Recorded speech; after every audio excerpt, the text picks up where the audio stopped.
नमस्कार। केंद्रीय मंत्रिमंडल के मेरे सहयोगी श्री अमित शाह अलग अलग राज्यों के मुख्यमंत्रीगण, गृह मंत्री जी, राज्यों के पुलिस महानिदेशक, गृह मंत्रालय के वरिष्ठ पदाधिकारीगण, अन्य सभी महानुभाव, देवी और सज्जनों, आजकल देश में उत्सव का माहौल है।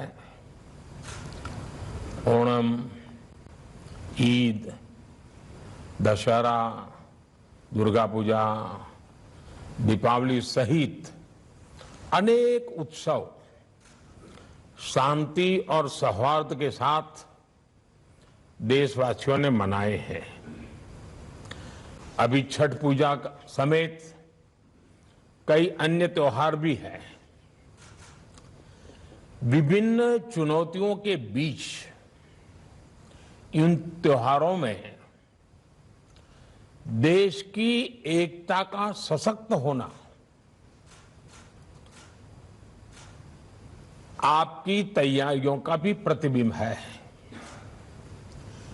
संविधान में भले कानून और व्यवस्था राज्यों का दायित्व है, लेकिन ये देश की एकता, अखंडता के साथ भी उतने ही जुड़े हुए हैं। सूरजकुंड में हो रहा गृह मंत्रियों का ये चिंतन शिविर कोऑपरेटिव फेडरलिज्म का भी एक उत्तम उदाहरण है। हर एक राज्य एक दूसरे से सीखें, एक दूसरे से प्रेरणा लें, देश की बेहतरी के लिए मिलजुल करके काम करें। ये संविधान की भी भावना है और देशवासियों के प्रति हमारा दायित्व भी है। साथियों, आजादी का अमृत काल हमारे सामने है। आने वाले 25 साल देश में एक अमृत पीढ़ी के निर्माण के हैं। ये अमृत पीढ़ी पंच प्राणों के संकल्पों को धारण करके निर्मित होगी। विकसित भारत का निर्माण, गुलामी की हर सोच से मुक्ति, विरासत पर गर्व, एकता और एकजुटता और सबसे प्रमुख बात नागरिक कर्तव्य, इन पंच प्राणों का महत्व आप सभी भली भांति जानते हैं, समझते हैं। ये एक विराट संकल्प है जिसको सिर्फ और सिर्फ सबका प्रयास से ही सिद्ध किया जा सकता है। तरीके अपने अपने हो सकते हैं, रास्ते, प्रायोरिटी अलग अलग हो सकती हैं, लेकिन ये पंच प्राण देश के हर राज्य में हमारी गवर्नेंस की प्रेरणा होनी चाहिए। जब ये सुशासन के मूल में होंगे तो भारत के सामर्थ्य का विराट विस्तार होगा। जब देश का सामर्थ्य बढ़ेगा तो देश के हर नागरिक, हर परिवार का सामर्थ्य बढ़ेगा। यही तो सुशासन है जिसका लाभ देश के हर राज्य को समाज की आखिरी पंक्ति में खड़े व्यक्ति तक पहुंचाना है। इसमें आप सभी की बहुत बड़ी भूमिका है। साथियों, यहां आप में से अधिकतर या तो राज्य को नेतृत्व दे रहे हैं या फिर सीधे सीधे कानून व्यवस्था की जिम्मेदारी निभा रहे हैं। कानून व्यवस्था का सीधा संबंध राज्य के विकास से है। इसलिए राज्यों में विकास के लिए अनुकूल वातावरण बनाने में आप सभी के निर्णय और नीतियां और आपकी रीति ये बहुत अहम है।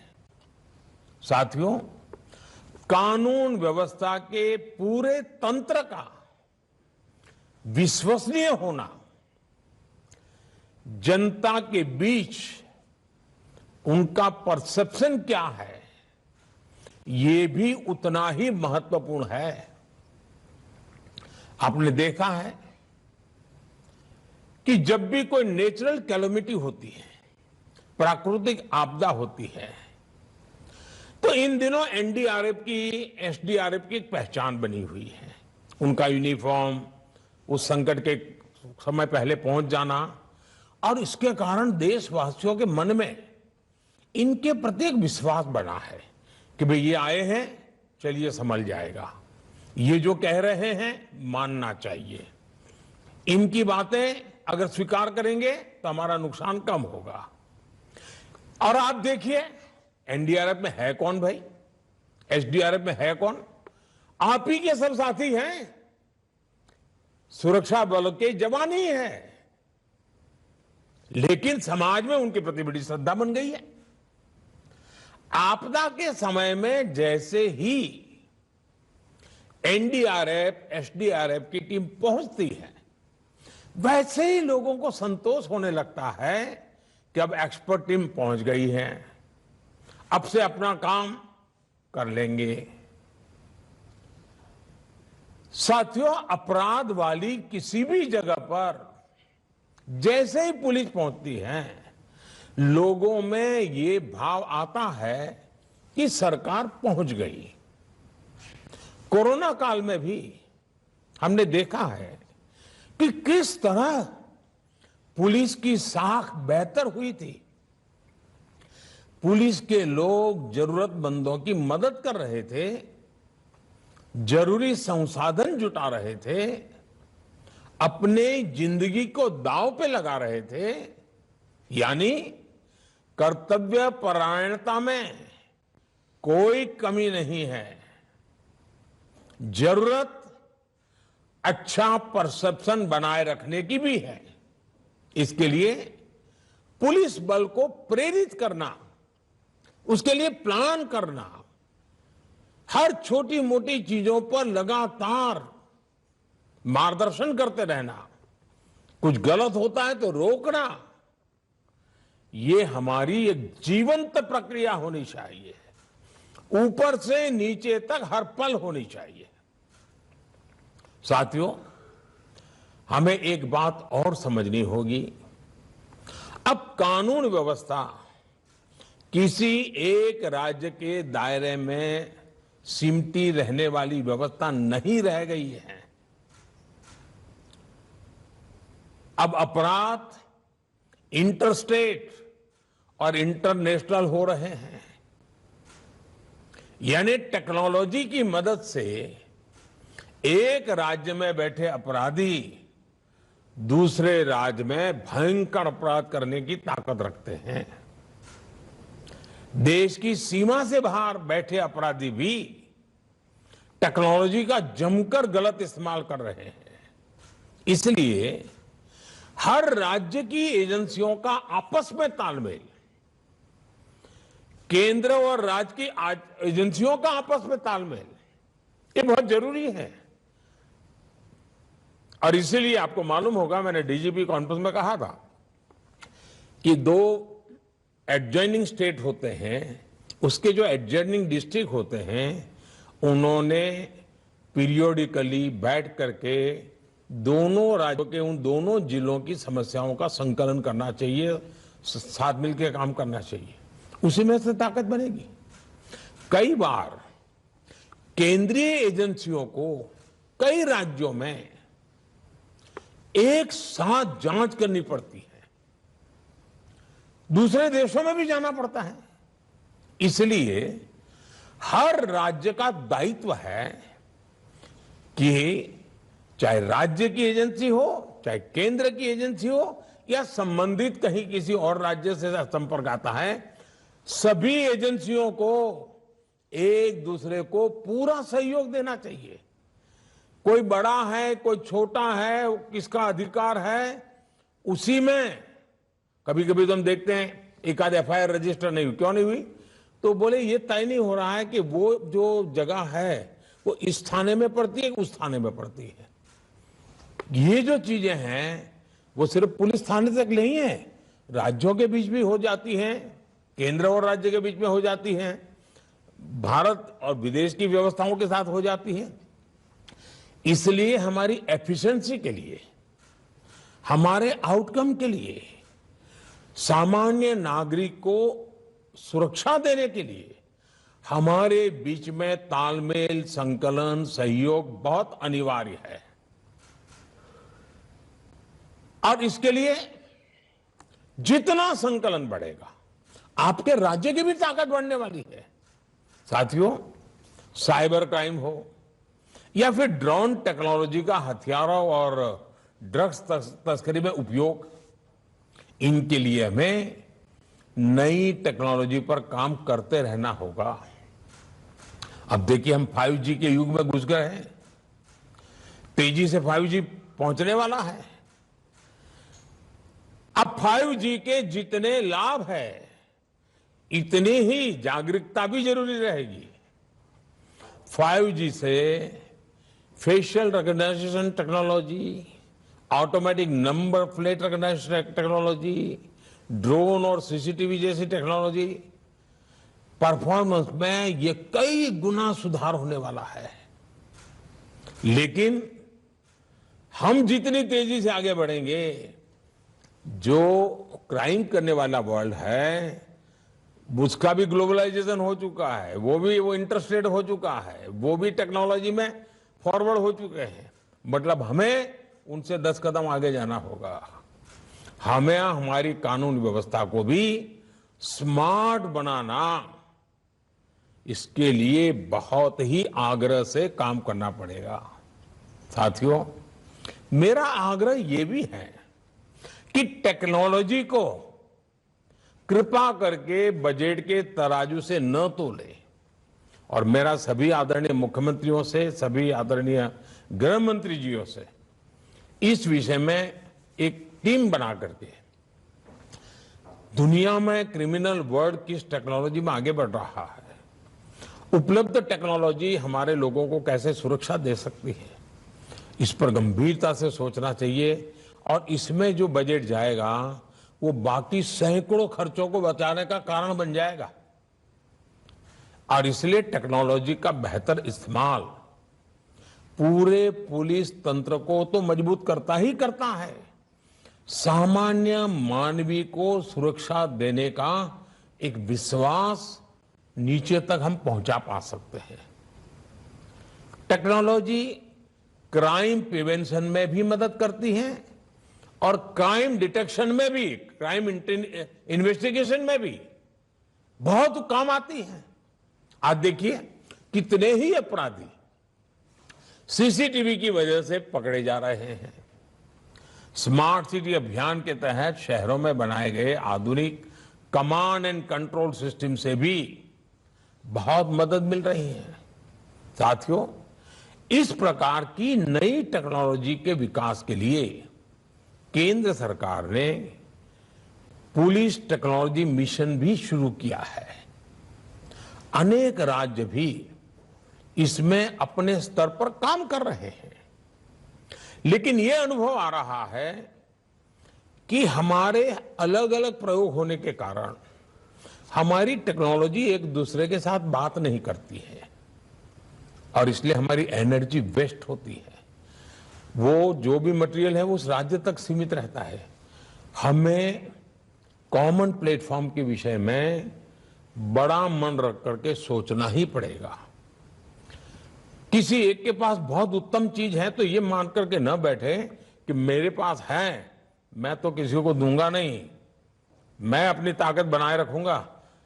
एक समय आएगा, कितनी उत्तम टेक्नोलॉजी होगी और लोगों के सहयोग में नहीं होगी तो स्टैंड अलोन निकम्मी हो जाएगी। का लाभ ले रहे हैं, हमारे राज्यों ने भी बढ़ चढ़ करके राज्य लाभ लेना चाहिए। ये पूरी तरह फ्यूचरिस्टिक टेक्नोलॉजी ड्रिवन व्यवस्था है। ह्यूमन रिसोर्स डेवलपमेंट का भी वहां काम है, नए नए टेक्नोलॉजी टूल बनाने का भी काम है, और केस बड़े कठिन केसेस को सुलझाने में भी वो लैब काम आ रही है। मैं समझता हूं कि इस व्यवस्था का उपयोग सभी राज्य सक्रियता से कैसे करें। साथियों, कानून व्यवस्था को बना रखना एक 24/7 वाला काम है, लेकिन किसी भी काम में यह भी आवश्यक है कि हम निरंतर प्रक्रियाओं में सुधार करते चले, उन्हें आधुनिक बनाते चले। बीते वर्षों में भारत सरकार के स्तर पर कानून व्यवस्था से जुड़े रिफॉर्म्स हुए हैं। उन्होंने पूरे देश में शांति का वातावरण बनाने में मदद की है। आप भी जानते हैं कि भारत की विविधता, भारत की विशालता की वजह से हमारे लॉ एनफोर्समेंट सिस्टम पर कितना दबाव होता है। इसलिए बहुत जरूरी है कि हमारा ये सिस्टम सही दिशा में ऊर्जा लगाएं, वरना हमने देखा है कि कितने ही अनावश्यक केसों में छोटी छोटी गलतियों की जांच में ही पुलिस डिपार्टमेंट की ऊर्जा चली जाती है। इसलिए हमने व्यापार कारोबार से जुड़े अनेकों प्रावधानों को अब डीक्रिमिनलाइज कर दिया है, उन्हें अपराध की श्रेणी से बाहर निकाल दिया है। 1,500 से ज्यादा पुराने कानूनों को समाप्त करके भविष्य का बहुत बड़ा बोझ कम किया गया है। मैं तो राज्यों से भी आग्रह करता हूं, आप भी अपने यहां कानूनों को इवेल्युएट कीजिए। आजादी के पहले के जितने कानून हैं इनको वर्तमान तारीखों के साथ बदलाव लाइए। हर कानून में क्रिमिनल एंगल और निर्दोष नागरिकों को परेशानी, वो वक्त से चला गया है जी।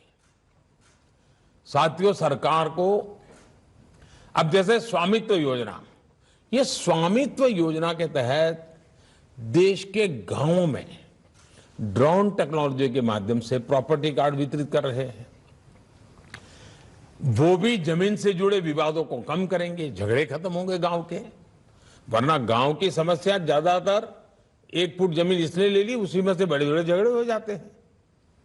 साथियों, परोक्ष और अपरोक्ष रूप से किए गए ऐसे अनेक प्रयासों से लॉ एनफोर्समेंट एजेंसियों को भी अपनी प्राथमिकता तय करने में बहुत मदद मिली है।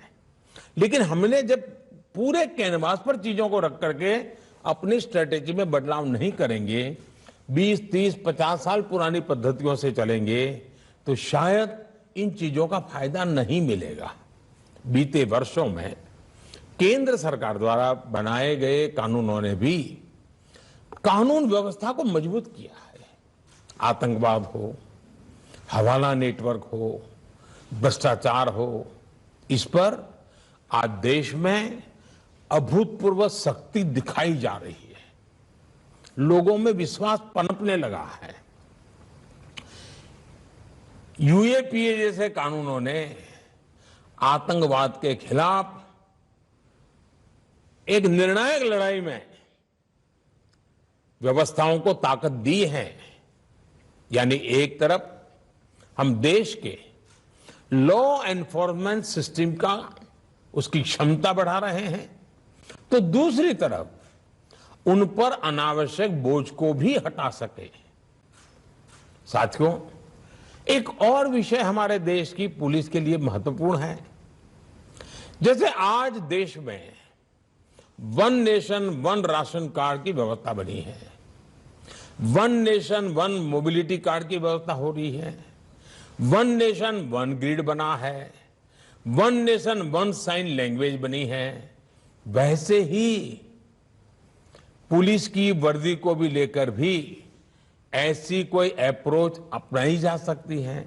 क्या हमारे राज्य मिल बैठ करके, इससे बहुत लाभ होंगे। एक तो क्वालिटी मटेरियल प्रोडक्ट होगा, क्योंकि मास स्केल पर होगा। कैप होगी तो करोड़ों में कैप पे की जरूरत पड़ेगी, बेल्ट चाहिए तो करोड़ों में चाहिएगा। और देश का कोई भी नागरिक कहीं पर भी जाएगा, देखते ही उसको पता चले हाँ ये पुलिस वाला है।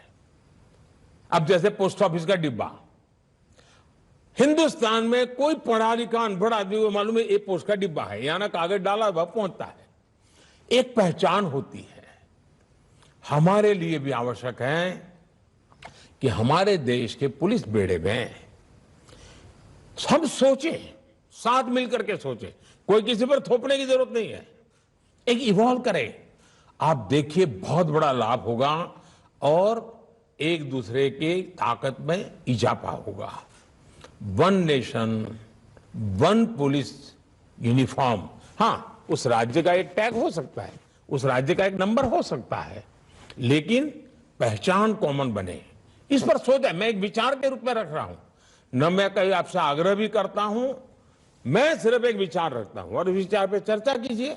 कभी ठीक लगे, 5 साल 50 साल 100 साल के बाद भी उपयोगी लगेगा तो जरूर देखिए। उसी प्रकार से अलग अलग प्रकार की पुलिस के नए नए विभाग शुरू हुए हैं, एक्सपर्टाइज आई है। अब हम देखिए दुनिया में टूरिज्म का बहुत बड़ा मार्केट है, भारत में टूरिज्म की संभावना है बहुत बढ़ रही है, विश्व से बहुत बड़ी मात्रा में टूरिस्टों का भारत में आने का प्रवाह बढ़ना ही बढ़ना है। आज दुनिया में कई देश जो टूरिज्म के क्षेत्र में बहुत आगे हैं, वहां टूरिज्म के लिए काम करने वाली पुलिस बनाई जाती है, उनकी ट्रेनिंग अलग होती है, उनको लैंग्वेजेस भी सिखाई जाती है, उनके बिहेवियर पूरी तरह चेंज होता है और यात्रियों को भी, विदेश के टूरिस्टों को भी पता होता कि भाई ये मदद करने के लिए पुलिस की व्यवस्था है। और वो पुलिस होने के कारण वो पुलिस एनफोर्समेंट जो इंस्टीट्यूट्स हैं उससे भी बड़े आसानी से संकलन कर पाता है। कभी न कभी हमें हमारे देश में इस विधा की एक्सपर्टाइज को डेवलप करना ही पड़ेगा, ताकि भारत में ये जो और टूरिज्म विश्व भर से आने वाला आदमी, एक पूंजी निवेश के लिए आने वाला और टूरिस्ट में आने वाले में बहुत फर्क है। टूरिस्ट तुरंत आपका एम्बेसडर बन जाता है, अच्छी चीज भी वही दुनिया में ले जाएगा, बुरी चीज भी वही दुनिया में ले जाएगा। पूंजी निवेश जो करता है उसको इस काम में कई समय लग जाता है अगर गलत हो गया तो, लेकिन टूरिस्ट तो 2 दिन में ही खबर पहुंचा देता है यार भाई यहां तो ये हाल है। और इसलिए आज भारत में भी मिडिल क्लास का बल कितना बढ़ रहा है, टूरिज्म को लेकर के बहुत बदलाव आ रहा है। अब टूरिज्म और ट्रैफिक नई समस्या आ रही है। अब हम एडवांस में नहीं सोचेंगे, ऑल्टरनेट नहीं सोचेंगे, तो वही टूरिज्म के हमारे सेंटर तो कोई बदलने वाले नहीं है। हम कहें कि नहीं अब शिमला नहीं वहां जाइए, तो ये तो होने शिमला, जिसको जाना है शिमला ही जाएगा, नैनीताल जाना है वो नैनीताल ही जाएगा, श्रीनगर जाना है वो श्रीनगर जाएगा, गुलबर्ग जाना है वो गुलबर्ग जाएगा। हमें व्यवस्थाओं को विकसित करना होगा।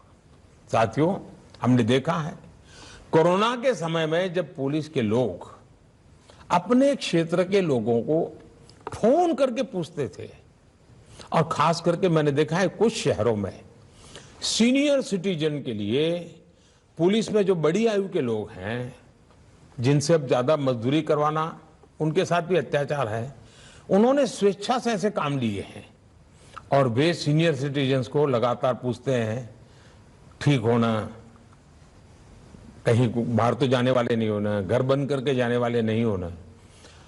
इसके कारण नागरिकों का जो कॉन्फिडेंस बढ़ता है वो एक प्रकार से आपकी ताकत बन जाता है। इस चीज को हम जितना ज्यादा उपयोग कर सकते हैं, प्रोफेशनल वे में कर सकते हैं और पूरी तरह जीवंतता हो, संवेदनशीलता हो।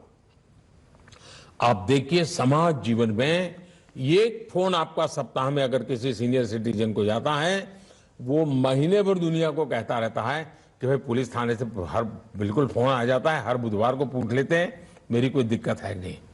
इन चीजों की बहुत बड़ी ताकत होती है। जो परसेप्शन की लड़ाई है ना, ये आपके सारे परसेप्शन बनाने वाले लोग हैं। हमें एक और काम की तरफ बहुत सजग होने की जरूरत है जी। टेक्नोलॉजिकल इंटेलिजेंस, इसका अपनी एक ताकत है, उसका उपयोग है, लेकिन हम ह्यूमन इंटेलिजेंस को नकार नहीं कर सकते हैं उस विधा को पुलिस डिपार्टमेंट ने आज से 100 साल कितनी टेक्नोलॉजी बदल जाए 100 साल के बाद उसकी जरूरत पड़ने वाली है। उस इंस्टीट्यूट को जितनी ताकतवर बना सकते हैं बनाइए। उसमें जो सामर्थ्य है, उसकी जो नजरें हैं, वो उसकी जो बातचीत में से जो पकड़ के ले आता है, ये आपकी बहुत बड़ी ताकत होती है। और अगर दोनों क्षेत्रों में ताकत है फिर तो आप चीजों को बहुत आसानी से कल्पना कर सकते हैं। ये संभावना है, 10 दिन के बाद ये संभावना दिखती है, ये चल रहा है, चलो हम देखते हैं, यहां कुछ लोग आते हैं जाते हैं, कुछ हो रहा है, तुरंत पता चलेगा। और मैं समझता हूं इसके कारण हमारी व्यवस्थाएं बहुत चुस्त हो जाएगी, जो 50 बार क्राइम करने वालों को सोचने के लिए मजबूर करेगी। साथियों में एक और बात भी समझनी है।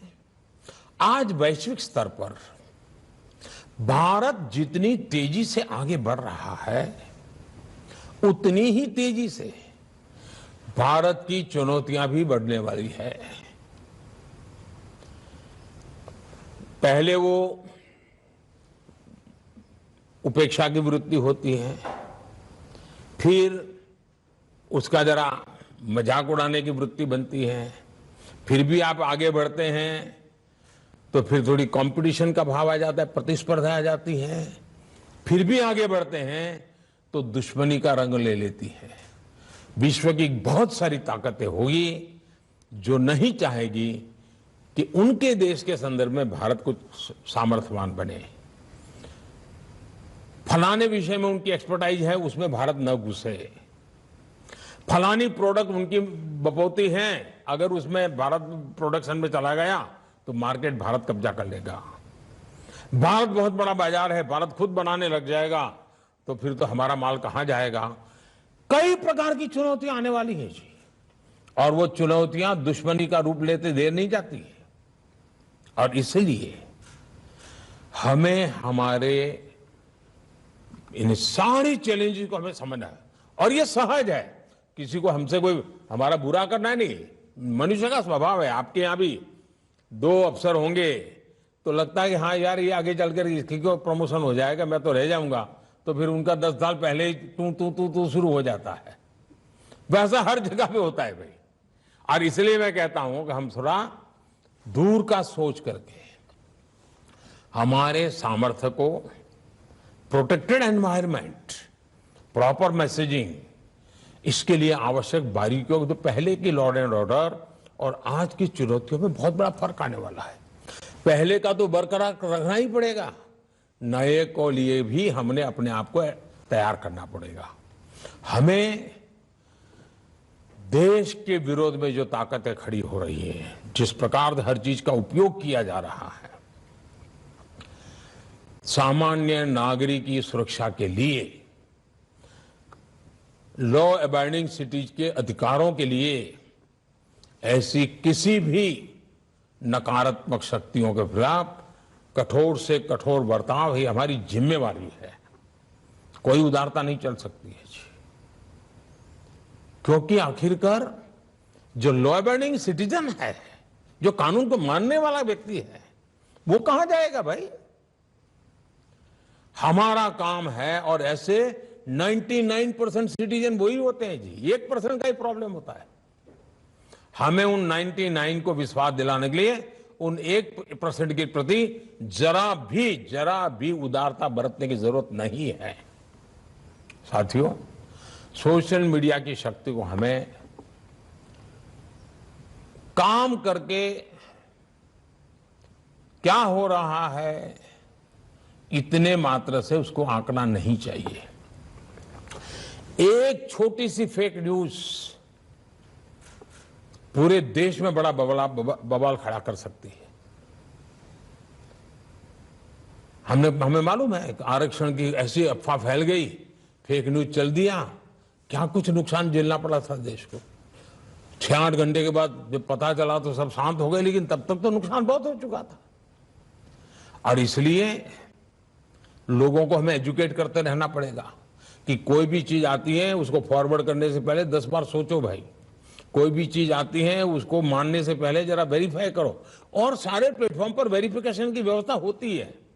आपको 1, 2, 10 जगह पे 8 चक्कर लगाओगे तो कुछ ना कुछ नई वर्जन मिल जाएगा। ये हमें लोगों को एजुकेट करना होगा। हमें ऐसी फेक वर्ल्ड से ड्रिवन सोसाइटी, उसी से डरी हुई सोसाइटी, उसी से ड्राइव होने वाली सोसाइटी, इसके बीच में एक बहुत बड़ी शक्ति हमने खड़ी करनी होगी, टेक्नोलॉजिकल शक्ति खड़ी करनी होगी। साथियों, सिविल डिफेंस की आवश्यकता है। और जैसे अभी अमित भाई बता रहे थे, भाई कुछ चीजें हैं जिस पर हमारा ध्यान अभी हट रहा है। अमित भाई ने सही चीजों को पकड़ा है। आप लोग भी चिंतित, ये जो अनेक दशकों से चली हुई चीजें हैं, इसका बहुत उपयोग है। स्कूल कॉलेज में भी इसको हमने सिविल डिफेंस से विषय हो, प्राइमरी हेल्थ वाले विषय हो, ये जो चीजें होती हैं जो पहले भी करते थे हम लोग, फायर फाइटिंग की व्यवस्था में पहले भी करते थे, इसको हमने सहज स्वभाव बनाना चाहिए। और मैंने तो कहा है, हर नगर पालिका महानगर पालिका में सप्ताह में एक दिन किसी स्कूल में जाकर के फायर फाइटिंग के क्षेत्र के लोग और पुलिस ने जाकर के ड्रिल करनी चाहिए। तो स्कूल के बच्चे देखेंगे तो उनका भी एजुकेशन हो जाएगा, जो सिस्टम है वो भी उनकी ड्रीम और प्रैक्टिस होती जाएगी। अगले हफ्ते दूसरी स्कूल, फिर एक स्कूल का 10 साल में एक बार बारी आएगी बड़े शहर में तो। लेकिन हर पीढ़ी को पता चलेगा भाई सिविल डिफेंस के संबंध में, फायर फाइटिंग के संबंध में ये सारी ड्रिल नागरिकों को करनी होती है। आपको भी एक बहुत बड़ी ताकत मिलेगी जी, ये सहज रूप से करने वाला काम है। साथियों, बीते वर्षों में आतंक के ग्राउंड नेटवर्क को ध्वस्त करने की में सभी सरकारों ने बहुत जिम्मेवारी के साथ उसकी गंभीरता को समझ करके कुछ न कुछ करने का प्रयास किया है। कहीं पर शायद सफलता पहले मिली हो, कहीं देर से मिली हो, लेकिन हर एक को इसकी गंभीरता में आज समझाना पड़े ऐसा नहीं है। अब हमें ताकत को जोड़ करके इसको हैंडल करना है जी। इसी प्रकार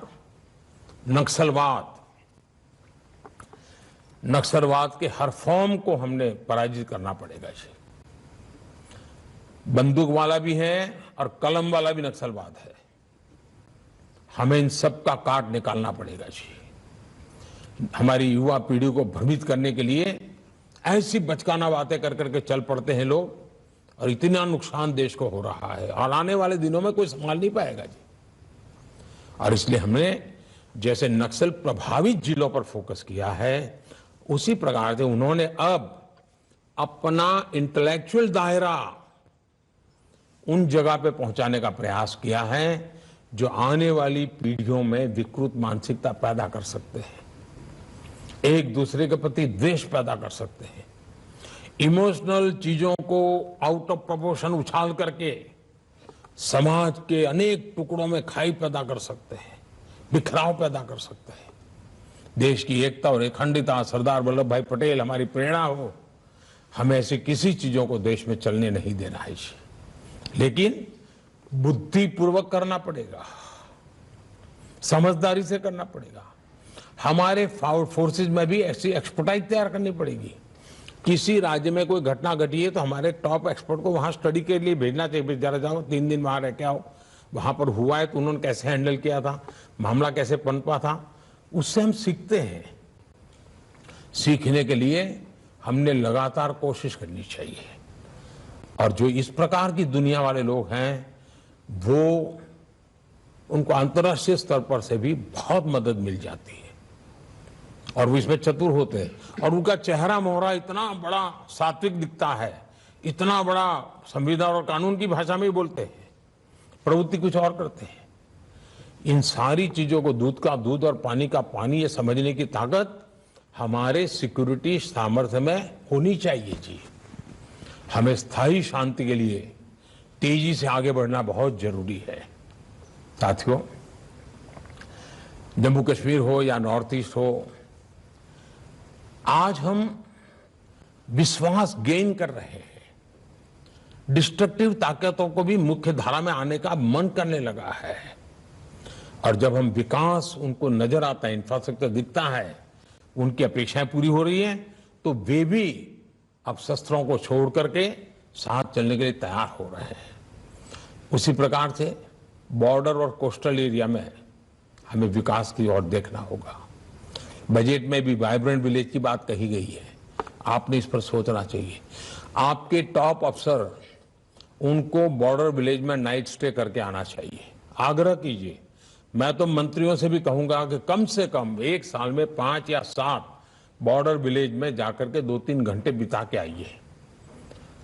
चाहे वो किसी स्टेट का बॉर्डर विलेज हो या इंटरनेशनल बॉर्डर विलेज हो, आपको बहुत कुछ बारीकियों का पता चलेगा। साथियों, हथियार, ड्रग, ये सारी जो तस्करी चल रही है, ड्रोन, उसमें एक नया संकट घुसा हुआ है। हमें हमारे बॉर्डर और कोस्टल, उनकी ये संकलन बहुत जरूरी है।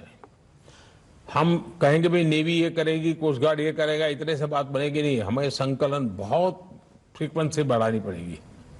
मुझे विश्वास है कि अगर हम मिलकर एक राष्ट्रीय परिप्रेक्ष्य के साथ आगे बढ़ेंगे तो हम हर चुनौती हमारे सामने बोनी सिद्ध हो जाएगी और चीजों को हैंडल करने की हमारी ताकत भी बढ़ जाएगी।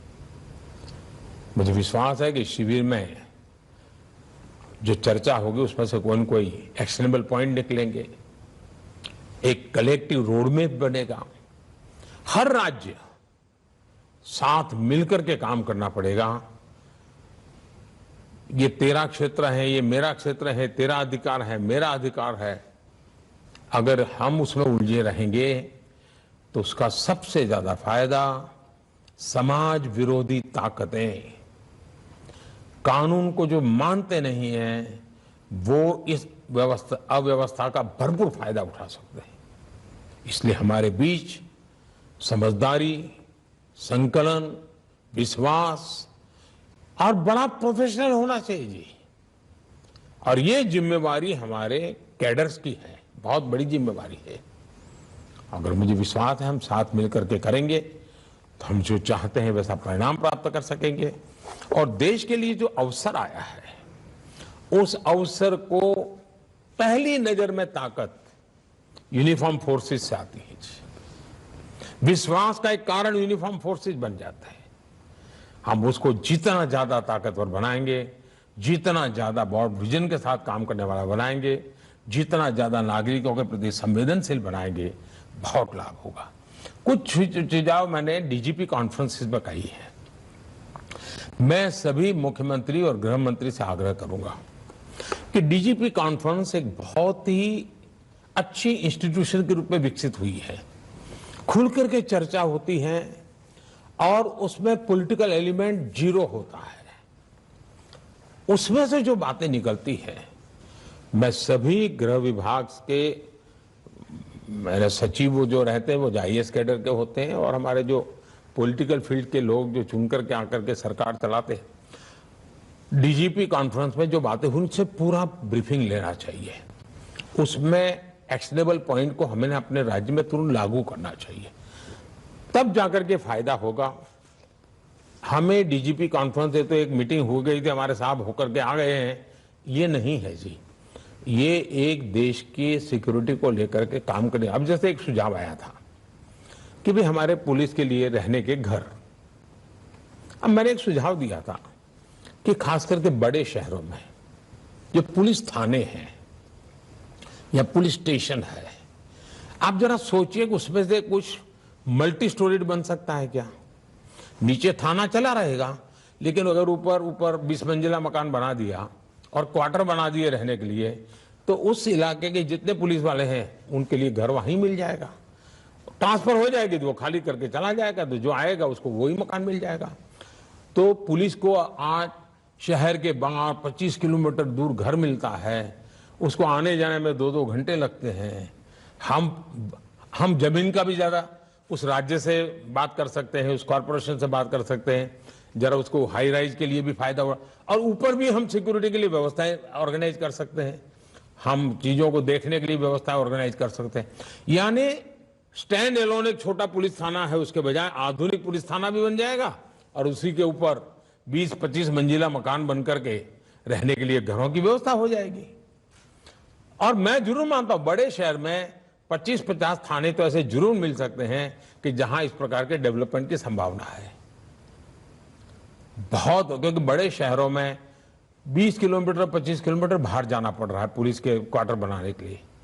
और उसमें देखा होगा, अब जैसे अभी अमित भाई बता रहे थे कि भाई बजट जो देते हैं वो अब उपयोग नहीं हो रहा है, जितनी मात्रा में खर्च होना चाहिए नहीं हो रहा है। अब भारत सरकार में एक ऐसी स्थिति शुरू हुई है कि मुझे बार बार आग्रह करना पड़ता है कि जिस काम के लिए तय किया है उन बजट को उस काम के लिए उपयोग करो और समय सीमा में करो। आज पैसे खर्च नहीं कर पा रहे हम लोग। हमारे देश में इस स्थिति में नहीं चाहिए, हमें अपनी ताकत बढ़ानी होगी जी, हमारा सामर्थ्य बढ़ाना होगा, निर्णय शक्ति को बढ़ाना पड़ेगा, तब जाकर के इन धन का सही उपयोग समय सीमा में कर पाएंगे। और जब समय सीमा में धन का उपयोग होता है तो वेस्टेज तो बचता ही बचता है, हमें लाभ बहुत होता है। एक और मेरे विषय है आपका, मैं चाहता हूं सभी राज्य के पुलिस और भारत का पुलिस, जो हमने स्क्रैपिंग पॉलिसी लाए हैं उसका स्टडी कीजिए।